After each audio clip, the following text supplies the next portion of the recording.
Mes chers compatriotes, demain, 4 avril 2024, nous célébrons le 64e anniversaire de l'indépendance de notre pays. À toutes et à tous, j'adresse mes plus chaleureuses félicitations. Je rends hommage à chacune et à chacun de vous pour votre attachement aux vertus cardinales de paix et de démocratie qui fondent notre vécu quotidien. Les changements significatifs que nous venons de vivre de façon paisible témoignent une fois de plus de la maturité de notre peuple, de la vitalité de notre démocratie et de la force de nos institutions. Nous devons tous être fiers de cette belle performance. Cette année encore, par la grâce divine, notre fête nationale se déroule sous le signe de la communion spirituelle avec la semaine sainte pascale qui vient de conclure le carême, le mois de Ramadan qui tire également à sa fin. Cette année encore, par la grâce divine, notre fête nationale se déroule sous le signe de la communion spirituelle avec la semaine sainte pascale qui vient de conclure le carême, le mois de Ramadan qui tire également à sa fin. Compte tenu des circonstances, en lieu et place du défilé traditionnel, je présiderai demain, au Palais de la République, une cérémonie de levée des couleurs sobre et symbolique. Ce soir, alors que nous célébrons notre liberté retrouvée, mes pensées vont à nos vaillants résistants, héros célèbres ou méconnus, qui, se donnant corps et âme, ont défié l'odieux système colonial et sa prétendue mission civilisatrice pour défendre la liberté de notre peuple et ses valeurs de culture et de civilisation. Je voudrais également saluer avec respect et affection nos anciens combattants qui ont sacrifié leur jeunesse loin de leur famille au prix de leur liberté et de leur vie.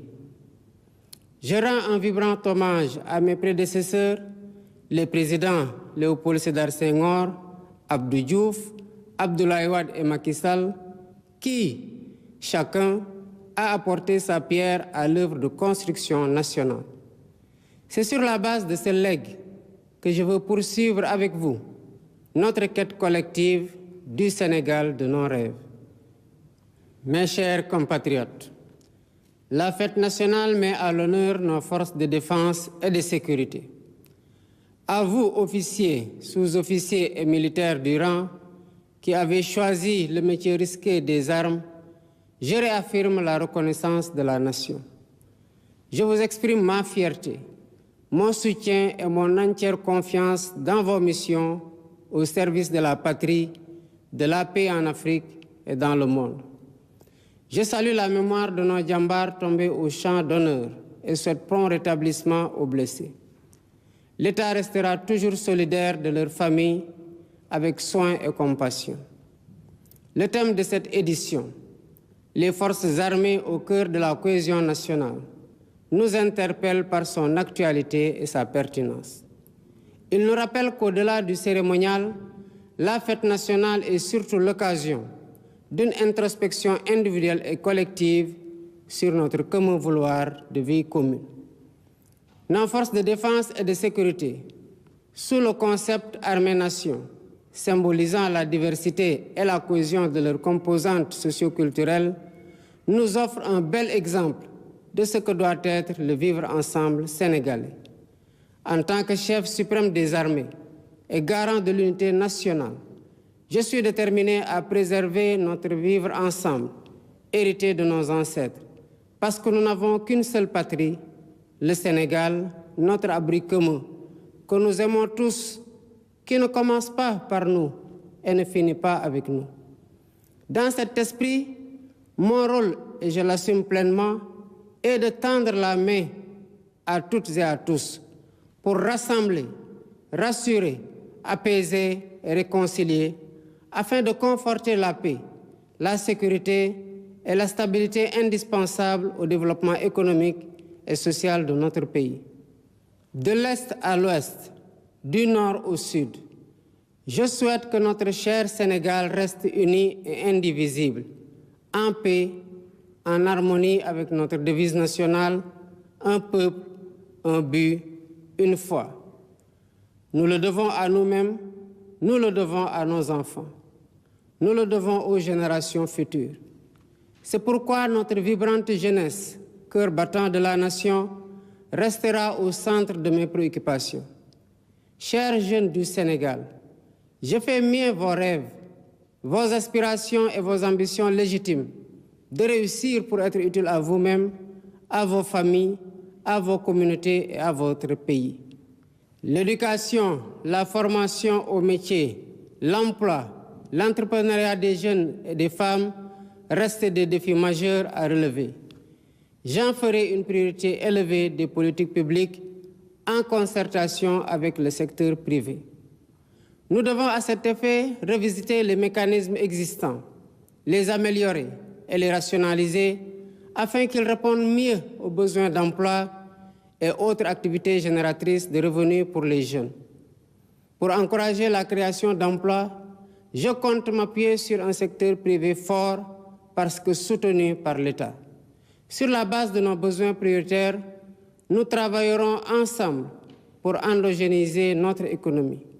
Bien entendu, le secteur privé international aura son plein rôle à tenir. Les Sénégalais sont braves, mais ils sont fatigués et attendent de nous des solutions contre la vie chère. La question du coût de la vie me préoccupe particulièrement et retient toute mon attention. Dans les jours à venir, des mesures fortes seront prises dans ce sens, après les concertations que j'entreprendrai avec les acteurs concernés. Mes chers compatriotes, de l'indépendance à nos jours, notre système politico-institutionnel et judiciaire a vécu bien des péripéties, les unes plus heureuses que les autres. 64 ans après, le moment me semble venu de tirer les leçons de nos réussites et de nos échecs pour une gouvernance publique plus moderne, plus républicaine et plus respectueuse des droits humains.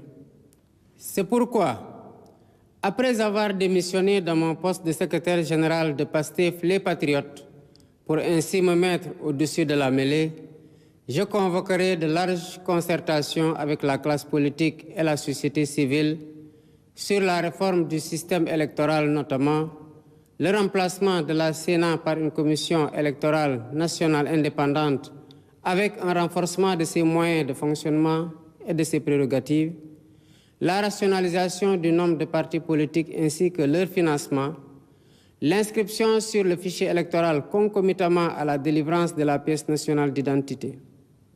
Par ailleurs, pour redorer le blason de la justice, lui redonner le prix qu'elle mérite et la réconcilier avec le peuple au nom duquel elle est rendue, j'entends organiser des assises regroupant les professions du métier, magistrats, avocats, huissiers, greffiers et autres auxiliaires de justice, les professeurs d'université et les citoyens pour identifier des pistes de solutions aux problèmes de la justice. Dans la quête d'un Sénégal meilleur au bénéfice de tous, j'entends instaurer une gouvernance vertueuse fondée sur l'éthique de responsabilité et l'obligation de rendre compte. En outre, j'engagerai sans tarder une politique hardie de bonne gouvernance économique et financière par la lutte sans répit contre la corruption, la répression pénale de la fraude fiscale et des flux financiers illicites, la protection des lanceurs d'alerte, la lutte contre le détournement des deniers publics et le blanchiment d'argent, l'amnistie des prête-noms et leur intéressement sous condition d'autodénonciation, la publication des rapports de l'IGE, de la Cour des comptes et de l'OFNAC. De même, l'exploitation de nos ressources naturelles qui, selon la Constitution, appartiennent au peuple, retiendra particulièrement l'attention de mon gouvernement. Ainsi, en plus de la mise en ligne déjà effective des contrats miniers, pétroliers et gaziers sur le site de l'ITIE Sénégal, je ferai procéder à la divulgation de la propriété effective des entreprises extractives conformément à la norme ITIE, à l'audit du secteur minier, gazier et pétrolier et à une protection plus soutenue du contenu local au bénéfice du secteur privé national. Au demeurant, je voudrais dire à tous nos partenaires privés qu'ils sont les bienvenus au Sénégal. Conformément aux lois et règlements en vigueur, les droits de l'investisseur seront toujours protégés, de même que les intérêts de l'État et des populations.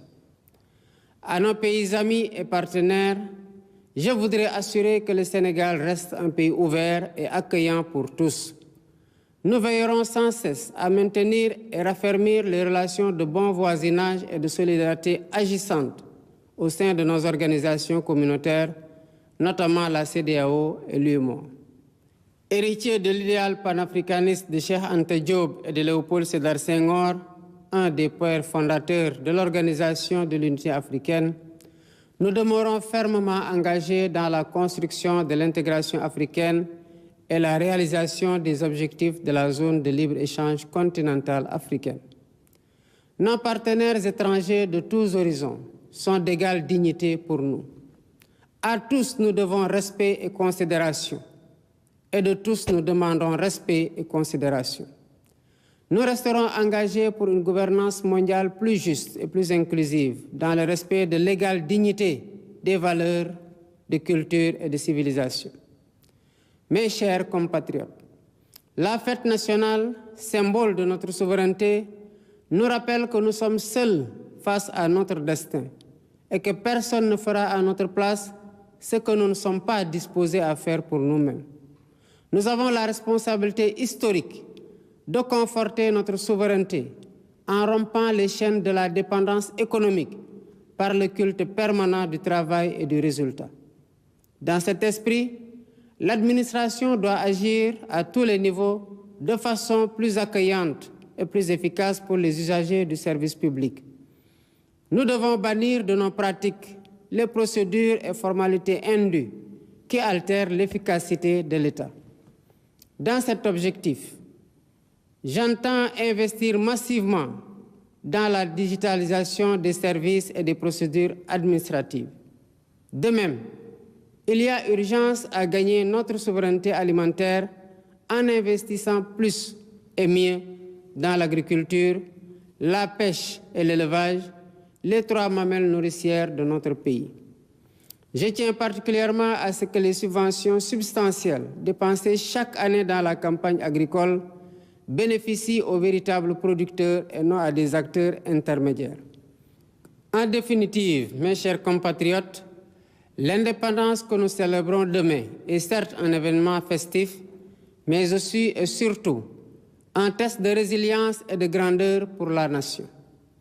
Notre mérite et notre honneur, c'est de réussir l'épreuve en affichant une confiance résolue en nous-mêmes pour vaincre nos peurs et nos doutes, surmonter les obstacles devant nous et poursuivre ensemble notre marche solidaire vers notre destin commun, main dans la main, épaule contre épaule.